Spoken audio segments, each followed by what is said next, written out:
Unanimidade na Corporación de Pontevedra para resolver o problema crónico das inundacións da rúa Fernando Olmedo. Os tres partidos políticos deron luz verde á folla de ruta elaborada por Augas de Galicia para abordar esta problemática. A solución, din os técnicos autonómicos, pasa por crear unha zona de inundación controlada en Valdecorvos e que o Concello instale dous colectores en José Malvar e Paigaite. Que tal, saúdos? O Museo de Pontevedra xa ten lista a mostra que acompañará a exposición da derradeira lición do mestre de Castelao. O cadro do Galeguista estará acompañado de documentos históricos que explican o contexto no que foi creado. A mostra vai se inaugurar este xoves ás 7 da tarde. A Deputación da Coruña entregou os premios PEL 2026, os galardóns cos que a institución provincial premia cada ano o talento, a innovación e a capacidade de xerar emprego. Foron para Nubeiro Labs, que pasa na Costa, Encicas Bio, Queizuar e Frouma Atlantic Boot, esta última de Ribeira. Ruada das Gotas en Ribadomia. O municipio volveu marchar de ruada para darlle visibilidade ao colectivo LGBTI+, tamén no rural. A Asociación Gotas organizou un ano máis un completo programa de actividades para reivindicar a diversidade afectiva, sexual e de xénero. Os xoves abertos encherán de música Vila García. O colectivo de comerciantes e hostaleiros Zona Aberta impulsa este ciclo de actuacións en varios puntos da cidade. Ademais, en cada un dos 5 xoves que vai durar o programa haberá un sorteo dun pack de experiencias. E Boiro presentou este luns o cartel das festas de verán que se van celebrar do 3 ao 8 de xullo. As orquestras de primeiro nivel e os tributos marcarán de novo unha programación na que tamén destaca a actuación de Nove Louro. Asuntos que ampliamos de contado aquí nas Novas do Día en Canal Rías Baixas.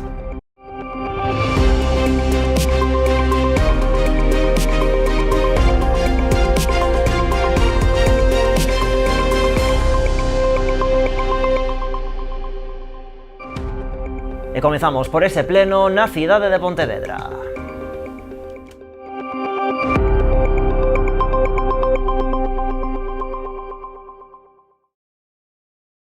Unanimidade na Corporación de Pontevedra para resolver o problema crónico das inundacións na rúa Fernando Olmedo. Os tres partidos políticos deron luz verde á folla de ruta elaborada por Augas de Galicia para abordar esta problemática. A solución, din os técnicos autonómicos, pasa por crear unha zona de inundación controlada en Valdecorvos e que o Concello instale dous colectores en José Malvar e Paigaite. PP, BNG e PSOE foron da man en Pontevedra para aprobar a folla de ruta de Augas de Galicia para abordar o problema das inundacións na rúa Fernando Olmedo.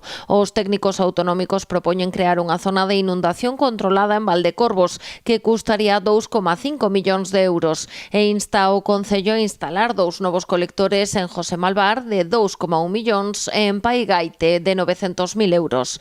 Hoxe aprobaron por unanimidade a moción sobre o tema que presentou o Partido Popular. Durante 27 años los vecinos han visto cómo las casas se seguían inundando mientras los responsables, y quiero recordar que la responsabilidad compete al Concello de Pontevedra, no hacían absolutamente nada. Porque hasta que entró la Xunta, solo palabras y ni siquiera un estudio serio de lo que estaba sucediendo. Os populares decidiron aceptar as emendas presentadas por nacionalistas e socialistas. Na súa, o BNG insta a Deputación de Pontevedra a financiar o 50% da achega municipal a este proxecto.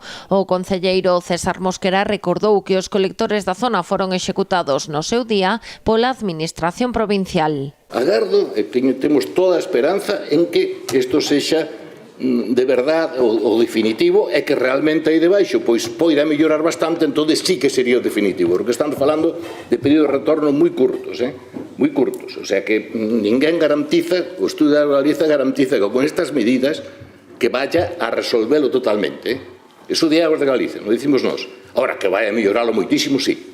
Eso está claro. En canto a emenda presentada polo PSOE, os socialistas reclaman que se actúe sobre o rego de Valdecorvos para renaturalizalo, creando un gran parque urbano na rúa Prado Novo. Non só se trata de previr o risco de inundación, que é o máis grave, o máis urxente e o máis necesario, sino que tamén se trata, como piden os veciños e veciñas, de actuar sobre o rego para renaturalizalo, para recuperalo ambientalmente, e igual que apostamos no seu momento, e se está facendo ahora por facer no caso do Río dos Gafos en Campo Longo, por recuperar recuperar na medida do posible ese cauce e gañalo tamén desde o punto de vista ambiental para todos os veciños e veciñas. O pleno de hoxe foi seguido de preto por un grupo de veciños da rúa Fernando Olmedo afectados por estes asolagamentos. Ven con bos ollos a construción das lagoas inundables propostas, pero advirten que non será suficiente para solucionar o problema. Estamos de acordo en que se renaturalice este río. Estamos de acordo de que se mire, digamos, ao longo prazo. Pero no curto e medio prazo aínda non temos solución. E a solución pasa por facer ese mantemento das instalacións que non se está facendo no Concello, que Augas de Galicia acabe de facer estos estudos e de a solución, digamos, definitiva, que se plantexen absolutamente todas as posibles solucións e que sigan impulsando este novo colector por José Malvar, que é o que realmente nos daría unha solución. Levamos 40 anos entrando na túa casa, instalando os teus soños e coñecendo o teu nome. Fomos a túa tenda de confianza con outros nomes e hoxe evolucionamos para darche moito máis. Agora somos Mielectro, mesmo equipo, mesma confianza e a experiencia de sempre coa forza dos mellores. Ven a descubrir a tecnoloxía máis avanzada co trato de toda a vida. Os de sempre, agora máis fortes que nunca. Agardámoste. E abrimos agora a páxina de sucesos falándolles do falecemento esta pasada fin de semana dunha veciña de Noia dun 70 anos que se atopaba gozando xunto a súa filla dunha xornada de praia no areal de Broña, no concello veciño de Outes. O corpo da muller apareceu aboiando boca abaixo nunha zona de escasa profundidade. A pesar dos esforzos dos socorristas que sacaron o corpo da falecida da auga e intentaron reanimala, non puideron salvarlle a vida. Todo apunta a unha indisposición como causa máis probable do fatídico desenlace. Ata o lugar deste suceso chegáronse, ademais de emerxencias sanitarias do 061, membros do grupo de emerxencias supramunicipais de Noia e efectivos da Garda Civil.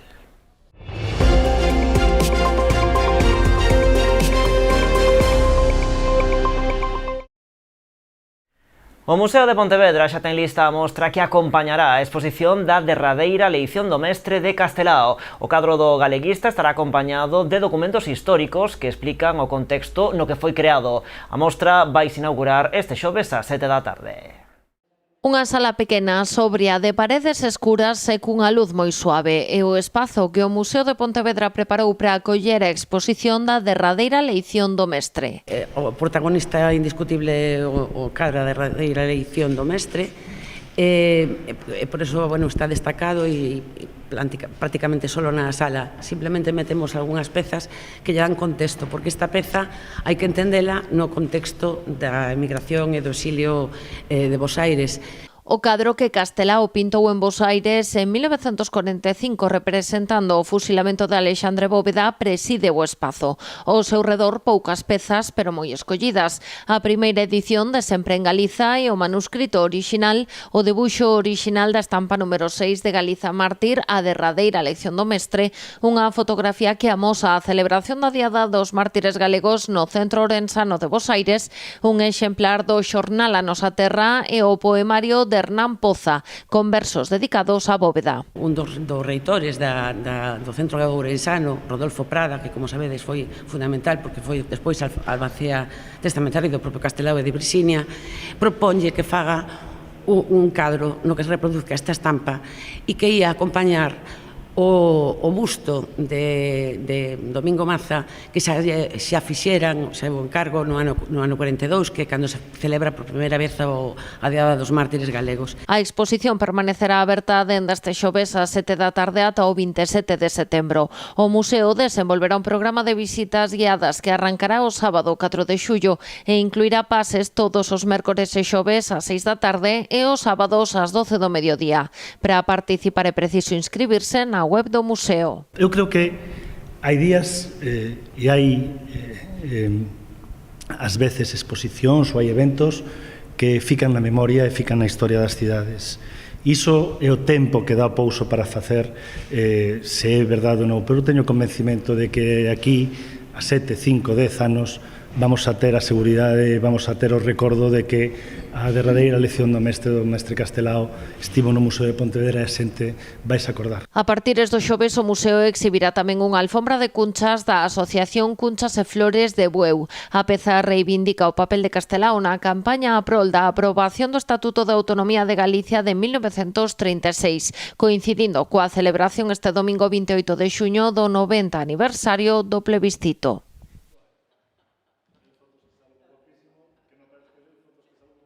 Bueno, a exposición desta obra de Castelao ten tamén ecopolítico. O grupo do BNG na Deputación de Pontevedra acusa o Partido Popular de practicar unha memoria de escaparate. Falan de hipocrisía, finximento e política de fachada da formación en memoria democrática e que, din, pretenden presentarse como defensores do legado de Castelao ao tempo que continúan negándose a recoñecer a institucionalidade do Día da Galiza Mártir que se celebra o 17 de agosto.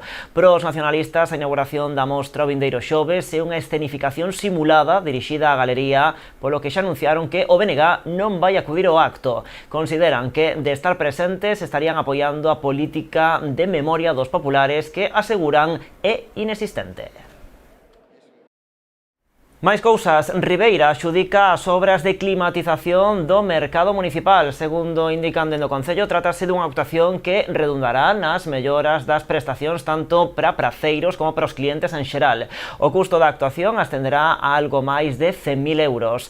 A actuación estará financiada en parte cunha subvención da Dirección Xeral de Comercio e Consumo, da cal resultou beneficiaria o Concello por un importe duns 137.000 euros para a mellora do conxunto do mercado municipal. O prazo de execución das obras será de 4 meses unha vez formalizado o contrato. A maiores, a Concellería de Mercados procedeu estes días tamén á reposición da iluminación perimetral do edificio, actuando nun total de 21 puntos de luz que foron cambiados a LED. E a volta da publicidade, entre outras cousas, falaremos da Ruada das Gotas de Ribadumia.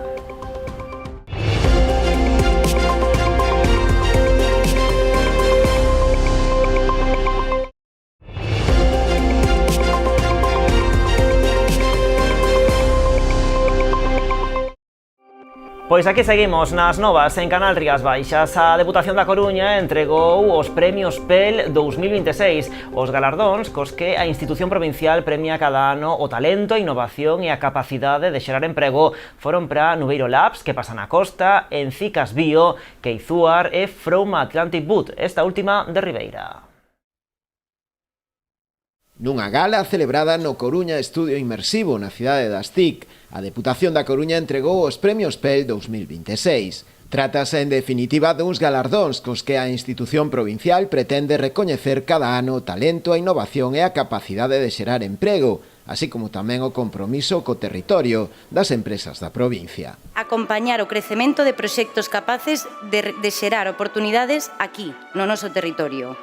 Ao longo destes anos, os premios PEL xa están consolidados como un recoñecemento ao dinamismo empresarial da provincia e como un escaparate fantástico que destaca pola súa capacidade para innovar, medrar e transformar a súa contorna. Na súa intervención, o presidente provincial agradeceu todas as propostas presentadas ao certame, un total de 145, récord de participación de todas as edicións presentadas ata de agora.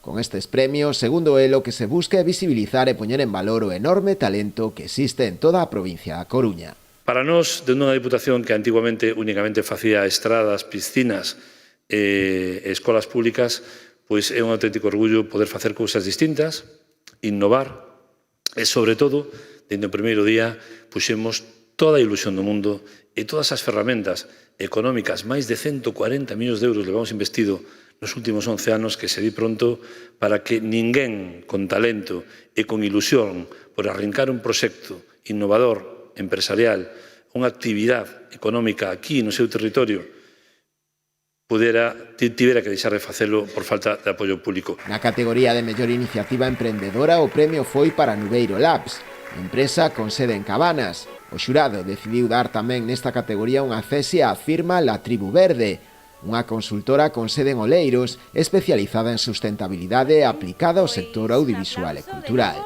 Na categoría de mellor traxectoria empresarial, o premio foi para Ubaldo Cerqueiro García, polo proxecto Que pasa na Costa, un diario digital de referencia na Costa da Morte, dende o ano 2007. Nesta categoría o accesi foi para Chévere Produccións. Na categoría de mellor iniciativa de territorio sostible, o premio foi para Encicas Bio, microempresa biotecnolóxica radicada en Santiago, especializada no desenvolvemento de ingredientes naturais con capacidade enzimática para a industria alimentaria.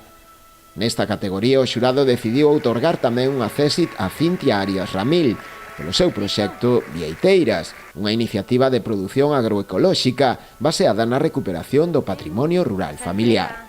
Na categoría de mellor iniciativa empresarial singular, o premio foi para a firma de Ribeira From Atlantic Wood, que dirixe Francisco José Millán Baliño. Un obradoiro artesán que recupera madeira procedente das bateas para transformala en mobiliario e obra artística de autoría singular. Nesta categoría o accésit foi para Xosé Manuel Salvado Sanín, polo proxecto Sanín Percusión Tradicional, un obradoiro artesán situado en Lavacolla, no concello de Santiago. En canto á mención honorífica do xurada a mellor iniciativa transformadora do rural, esta foi para Queizuar, que sería fundada en 1997 na aldea de Bama, no concello de Touro. Durante a gala tamén se deu un recoñecemento especial ao xornalista de La Voz de Galicia e Radio Voz Ferrol, Isidoro Valerio, pola súa traxectoria profesional de máis de 4 décadas vinculada principalmente á radio, sendo ademais unha das voces de referencia da comunicación en Ferrolterra e tamén na provincia da Coruña. Xa víamos en titulares, Boiro presentou este luns o cartel das festas de verán que se van celebrar do 3 ao 8 de xullo. As orquestras de primeiro nivel e os tributos marcarán de novo unha programación na que destaca tamén a actuación de Nove Louro. Esta mañá desvelábase en Boiro un dos segredos máis agardados nesta época do ano, que non é outro que o cartel das festas de verán que se celebrarán do 3 ao 8 de xullo. Foron o propio alcalde José Ramón Romero e a concelleira de Cultura María Outeiral os encargados de dar a coñecer a programación, na que terán cabida, como en edicións anteriores, todo tipo de propostas, dende as máis tradicionais aos tributos, sen esquecer tampouco as grandes orquestras e as actividades para a mocidade. Hai que prestarlle un pouquiño de atención ao cartel para non perderse nada, hai que facer ben un organigrama de como se pode ir a todas as cousas, porque creo que están pensadas moitas para poder compaginar, e o que esperamos, sobre todo dende o Concello de Boiro, é que o pasemos ben, que disfrutemos e, como dixen, pois, con un pouquiño de sentido, simplemente disfrutar da familia e, como dixen antes, a festa non solamente son as orquestas, que son moi importantes, senón son as persoas.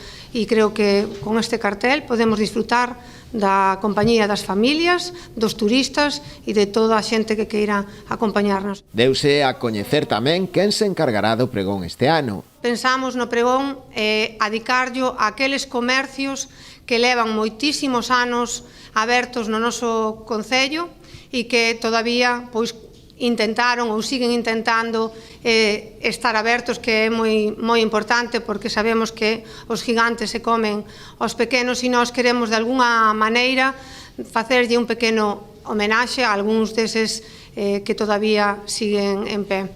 Como pode ser, pois, por exemplo, vou a nombrar un, a paquetería Josefina ou a ferretería de Gerardo, entre outros moitos que daremos a coñecer o día do pregón. Dende o Concello agardan que sexan unhas festas ao gusto de todos, convidando a pequenos e maiores e tamén a forasteiros a disfrutar destes festexos, cos que se abre o calendario festivo da comarca do Barbanza. Son as primeiras grandes festas que temos na comarca e bueno, a verdade é que seguimos con actividades que engloban propostas tradicionais, tamén englobamos tributos, tamén, como sempre, grandes orquestas e, bueno, e a verdade tamén actividades para que a mocidade poda disfrutar destas festas tamén pois con varios escenarios distintos, como ben dicía a concelleira, na Plaza da Terceira Idade e tamén este ano como novedoso na Praza da Mancomunidade, no parking que habilitamos pois fai un par de meses.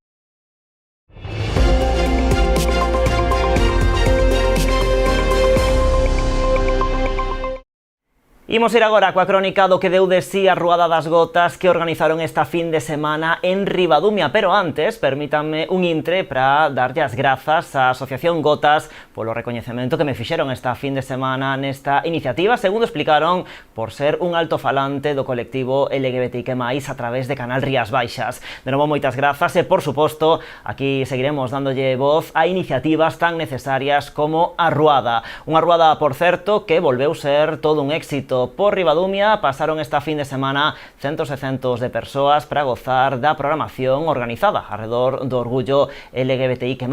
Houbo distintas actuacións musicais, un xantar e tamén un concurso de tortillas. Tamén, por suposto, tempo para reivindicar os dereitos das persoas do colectivo, tamén no rural. Ribadumia volveu marchar de Ruada para darlle visibilidade ao colectivo LGBTIQ+, tamén no rural. A Asociación Gotas organizou un ano máis un completo programa de actividades para reivindicar a diversidade afectiva, sexual e de xénero. Durante toda a fin de semana, o municipio acolleu a Ruada das Gotas. Un momento de convivencia, de respeto, de apoio, de coñecerse e, sobre todo, pois eso, non? Intentando erradicar calquer tipo de odio, calquer tipo de insulto, calquer tipo de agresión. Por favor, que os tempos que vayan para adiante, que non retrocedan, e en eso está un poquinho nosa loita. A entidade leva xa 8 anos organizando a Ruada, cada vez con máis forza e cunha mellor resposta por parte do público. 8 anos aí traballando para que ninguén pois se teña que marchar e sobre todo tamén para darlle valores, non, á sociedade, valores aos máis pequenos, aos adultos e sobre todo pois eso, tamén recoñecendo e empoderando o colectivo dentro do rural, que é onde nos gusta vivir. Na parte festiva, a edición deste ano contou coas actuacións de Sheila Patricia, quen estamos a ver. Tamén pasaron pola Ruada o Xoán, El Nido ou Señora DJ. Na parte máis institucional, o alcalde de Ribadumia foi o encargado de darlle lectura ao manifesto. Reunímonos aquí no corazón do Salnés para celebrar quen somos, para reivindicar os nosos dereitos e para seguir construindo un rural onde todas as persoas poidan vivir con dignidade, sen medo e con total naturalidade. Tras o manifesto, tivo lugar a entrega dos ovos dourados. Para Daniel García Fernández. Ao longo dos anos, Daniel demostrou ser máis que un presentador. Foi unha voz amiga, un altofalante para o noso colectivo e unha persoa que sempre soubo poñer o valor o esforzo de toda a xente vencellada aquí no Salnés. Que a súa profesionalidade, co seu compromiso e tamén coa súa proximidade, contribuiu a dar visibilidade ás nosas iniciativas, aos nosos soños e tamén as nosas reivindicacións como xornalista de Canal Rías Baixas. Estou super agradecido, bueno, pois porque pensasen en min para este recoñecemento, non, polo traballo que veño desenvolvendo aquí na comarca do Salnés dende hai xa casi 9 anos, pois intentando, non, dende que cheguei ao Salnés, pois tamén axudar a visibilizar tamén o colectivo LGBTIQ+, tamén a través dos medios de comunicación locais e difundindo pois todo canto podo, pois proxectos como de Gotas. O domingo continúa a programación cunha exhibición de zumba, a actuación do grupo Mari Carme e un concurso de tortillas. Entre os membros do xurado tamén estivo o alcalde de Ribadumia. David Castro salienta a importancia do traballo de Gotas, que está a converter o municipio nun referente a prol dos dereitos das persoas LGBTIQ+, e de valores como o respecto e a tolerancia. O Concello de Ribadumia apoia claramente a Gotas, apoia claramente este mes da diversidade e esta ruada, e o que buscamos é que toda a veciñanza, que todas as persoas que poidan vir de fora, que poidan disfrutar deste Concello, que é aberto precisamente para toda a poboación. A programación do mes da diversidade pecharase en Ribadumia con dúas actividades máis, unha festa de clausura o día 26 e, por último, o día 29, a presentación do servizo Quérote Máis, un recurso en apoio á diversidade LGBTIQ+.